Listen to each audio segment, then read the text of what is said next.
If you're working yourself to the bone, starving your body, doing endless cardio, and still hate what you see in the mirror, I need you to understand something.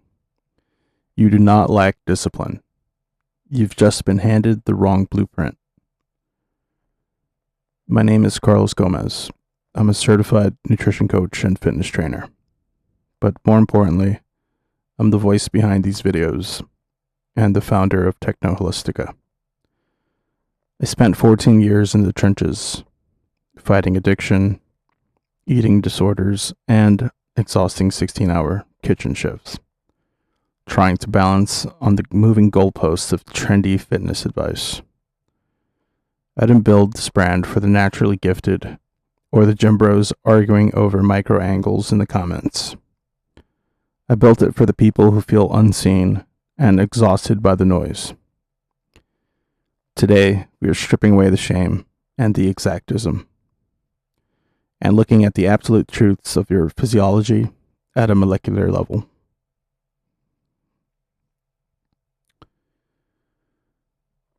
"14 years. Unfortunately, it took me 14 years to get to a point where I didn't automatically hate myself every time I looked in the mirror. Now, if you can relate to that, then maybe you should watch this video. I know a lot of people probably never had to deal with anything like that.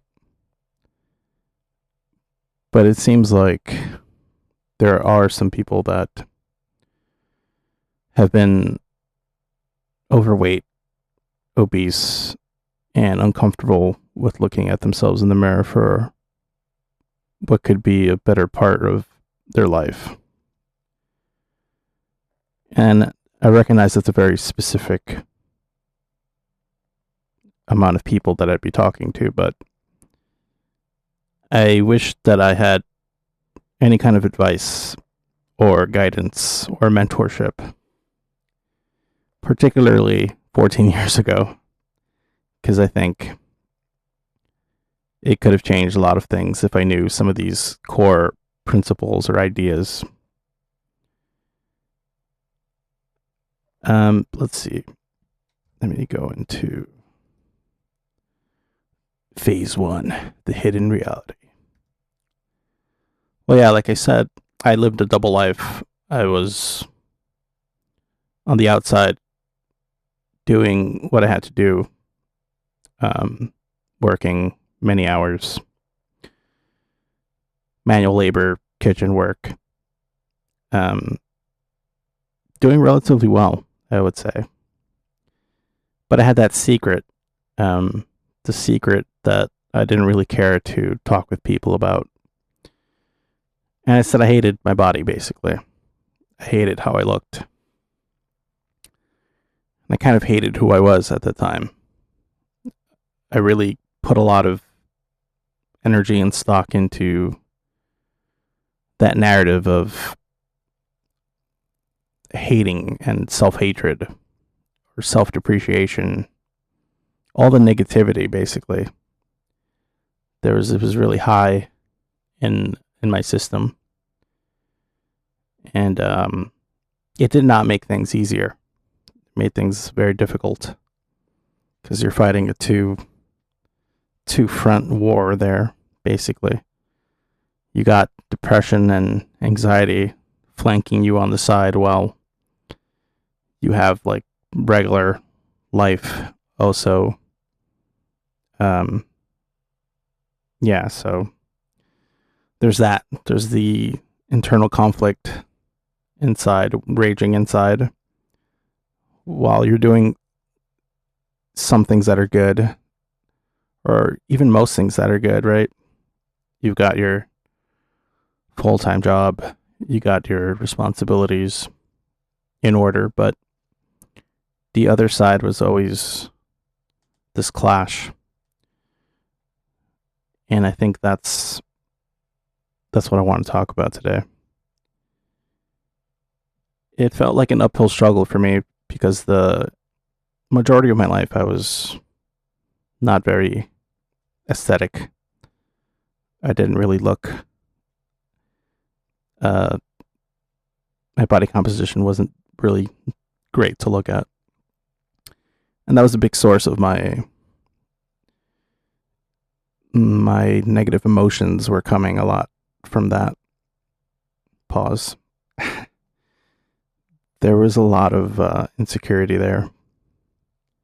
And the crazy part was that it's not like there wasn't any motivation or there wasn't anything being done. I think it was the opposite, and I think that's what I want to touch upon, is that there's this culture of, or this idea that you have to kind of like work yourself to death, or you have to starve yourself. And I didn't realize that that wasn't really helping me much. So it was the classic syndrome of overworking and undereating. And I wasn't fueling myself properly at all. And that's just a huge, huge error. There's that, and then there's the aspect of I wasn't tracking anything. I didn't know my inputs or my outputs. I wasn't counting any macros. I didn't know what that was. There was no real scientific method in anything. And while I was lifting and I was getting a lot of cardio and a lot of steps, there was a certain change in my physique, but it wasn't anything that was it didn't have any kind of process to it. There was kind of this, well, if I eat less and I do more stuff, more activities, then there should be some kind of change happening. And in hindsight, that sounds kind of silly, because you don't know what you're putting into your system and how it's affecting your system. But I also realize that there's a lot of people that are probably in that same boat, and maybe that's why they don't start, or they don't, you just feel like it's too far gone, or it would be useless, and there's a lot of self-sabotage involved in that, where you feel like there's nothing, the boulder will win, and it's just going to crush me on the way down. And there's a lot of that self-loathing, negativity, just completely dominating the narrative upstairs in the head. So clearly we have to change that. So yeah, dealing with deep grief and the feeling of rejection. I think everyone has aspects of that in their life. Some people's lives are a lot brighter than others, a lot sunnier. But in my case, there was a lot of things happening around me, or in my life. And I was abusing a lot of substances and alcohol to kind of numb the pain of a lot of things, of, deaths, also just the heaviness of depression and sadness, a lot of confusion, a lot of mental agony, self-inflicted at times, right? And also harboring eating disorder that probably wasn't diagnosed, which is, again, a huge, huge mistake. Not recognizing that there was an eating disorder, and almost having like this kind of stigma to even acknowledging it. And it goes for both sides. You can be a skinny person with an eating disorder, and you can be a large person with an eating disorder. Like I said, classic mistake: starving, overworking, and crash dieting. All things that aren't sustainable and don't lead to long-term results. And also the psychological toll of sacrificing your body. We work, I think a lot of Americans work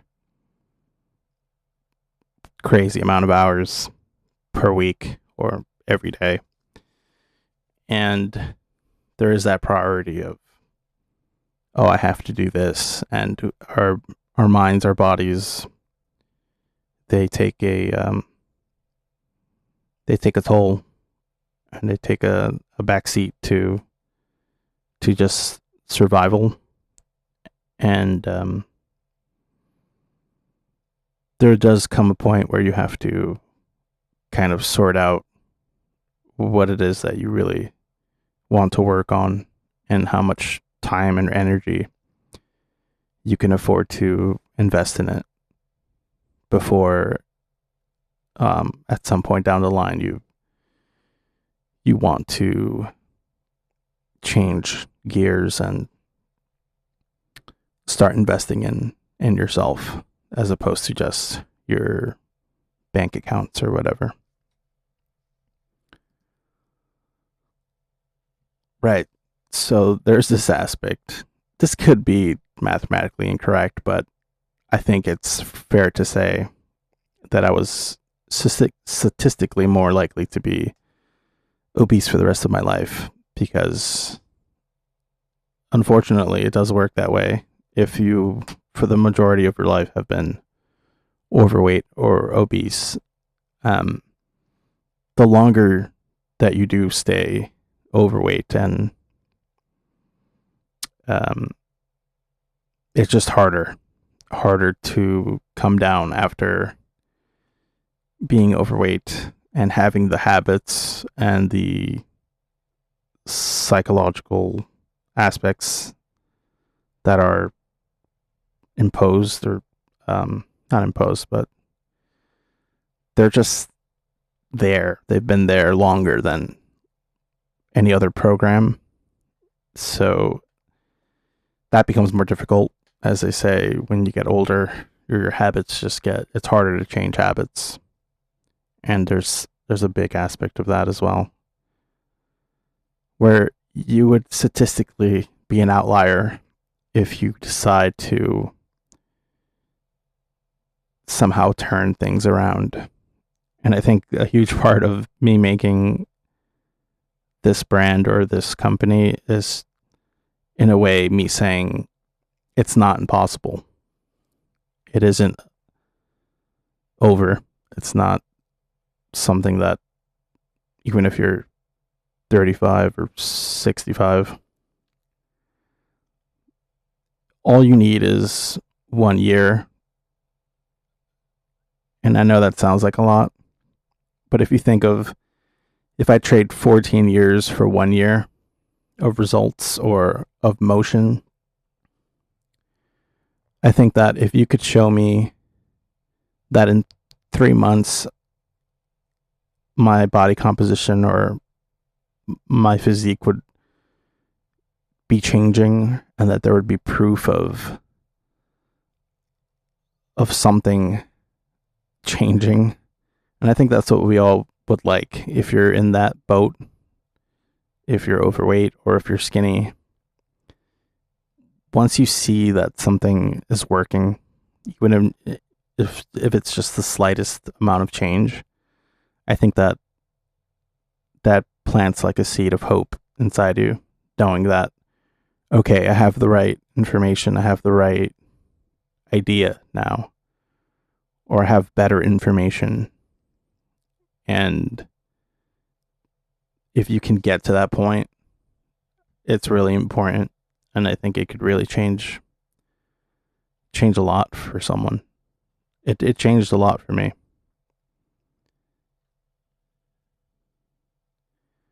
Right, so this concept of keeping that flame alive, I think it goes in tune with that. When no one, not even me, was like really giving me a chance.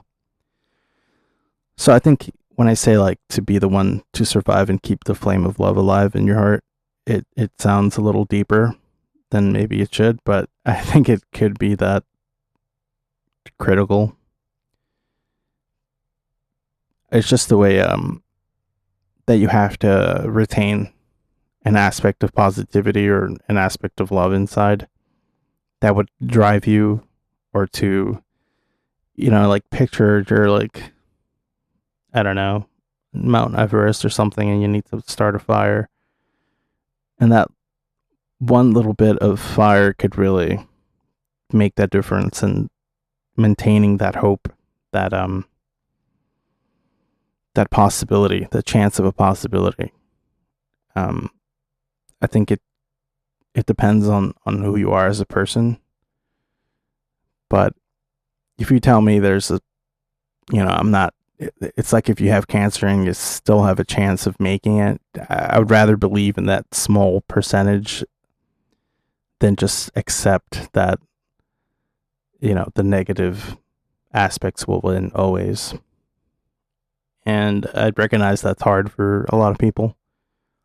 We're constantly in a bad vibration or a negative frequency, or we're perhaps surrounded by people with negative frequencies and vibrations. So it makes it even more difficult because you're fighting an uphill battle in that sense as well. So not only are you fighting your own physique and your past decisions, you're also fighting your environment in a way. So even just by you thinking of something positive, or an idea, entertaining an idea that could be positive, in a way, it's a rebellion. It's a rebellious act.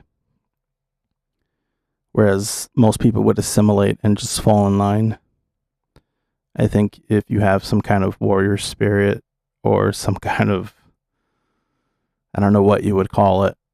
I think everyone has a different name for it, but some kind of faith or belief, then you have a chance. Because like I said, you don't need 14 years to make a change. Now 14 days, 2 weeks basically, you could definitely see a change, but a big part of it is sustainability. You need to find the sustainable habits and sustainable thought patterns that do take you down the correct path. Right, so the bridge to skill, the effort trap, working 12 to 16-hour shifts and training regularly. It wasn't about just the money or just the willpower alone. There was a shift in knowledge and realizing that the effort without the efficiency is just too much friction. And like I said, you need sustainability, because it's the most effective path. And it's, instead of taking 2 steps forward and 1 step back, if you just took half a step forward each time, ultimately you would get to your destination, or you would reach more goals that way. And I think by doing like the crash diets or fad diets of just doing things that you can't sustain will lead to results that won't be sustained. And a lot of the times we're looking for the magic fix, for like a special potion or a liquid or a drink or a pill that we can take to kind of reverse everything. But then you have to take into consideration that such a thing doesn't exist, and you can't revert 5-10 years of not so good decisions or bad decisions into a shorter time frame, or instantaneously. It doesn't work that way. We all don't have millions of dollars to go and have plastic surgery and have lipo and all this other things, but ultimately you don't need that. Like I said, you need better information and better decisions. That is probably the best path. So this is just like a really crappy chart. But basically, you have inactivity, you have the point of research and getting better information, and then elevation would be where you are implementing your research and all the good information. And that's a trend that can be sustained. That's where you want to be, into that place where your psychology and your mentality is aligned with your physical activity, and where there isn't a cognitive dissonance happening. So what that means is like you're thinking of the right things, you're putting into motion the ideas that you're thinking of, and they are pretty much kind of self-perpetuating each other. So you have a better train of thought, you have better habits as a result of a better train of thought. And it's that holistic approach of saying, you can't fight yourself and then expect good things to happen. You do have to kind of confront yourself to some degree, maybe. So you do have to get to a point where you would analyze and assess your decisions and your actions. So there is a bit of self-awareness, or maybe a lot of self-awareness involved in that alignment. And I think that's a huge indicator of being in the right direction, is having that alignment of what you are looking to do and what you are thinking of doing, and ultimately what you wind up doing, what you perform as a result of your thought process and your environment and your willingness to follow through with a plan or with achieving goals. It's a big, big part of everything beyond having the technical information and the skill, which is something that you work on. It doesn't happen overnight. Some people are more gifted or talented than others, but I think everyone can get to a certain level of skill and technique that is necessary to be able to do certain things, like having the discipline.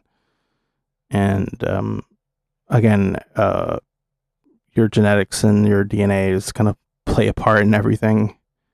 If you were meant to look a certain way as a result of your physique, then you can't expect to look like something else or someone else, because it just ultimately is not in the cards.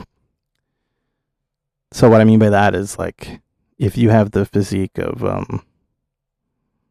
don't know, who's that guy dating Kylie Jenner, Timothy Chalamet. If you have the physique of a Timothy Chalamet, you can't expect to look like Ronnie Coleman. It's just not realistic. Now, if at some point Ronnie Coleman did look like Timothy Chalamet, and as a result of his diet and his consumption and XYZ, then it could happen. But just the reality is, one will probably not look like the other in the end, or the end result of one won't look like the other. So, and you can pretty much say that for male, female, the majority. You got to work with what you got, and some people might not know what they have, because you can be with additional body weight that you haven't really seen maybe what your physique could look like. And like I said, you will get a lot of information, a lot of better information. But the moment that you start assessing and collecting information, observing, because there is no quick fix. You can't just say, okay, well, I figured myself out and now I know that within the next week I will change all these habits and get on the right foot.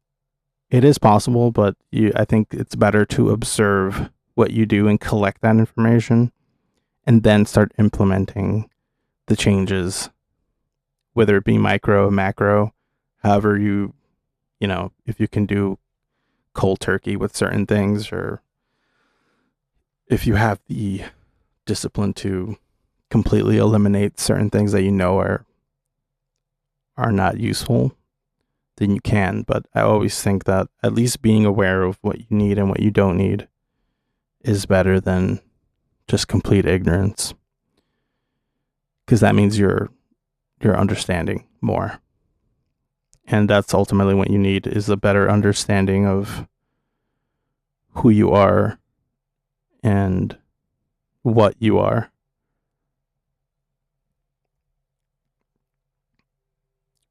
So yeah, that pretty much wraps up. I hope I touched on kind of the origins of why this channel exists and why I will be making more videos like this, explaining kind of the thought process behind long-term body recomposition and holistic health, wellness, tips and tricks, or whatever you want to call it. But I'm just trying to spread better information and also give some kind of motivation. And I think hopefully it helps someone who can use information like this. Yeah, that's it for now. Thanks for tuning in.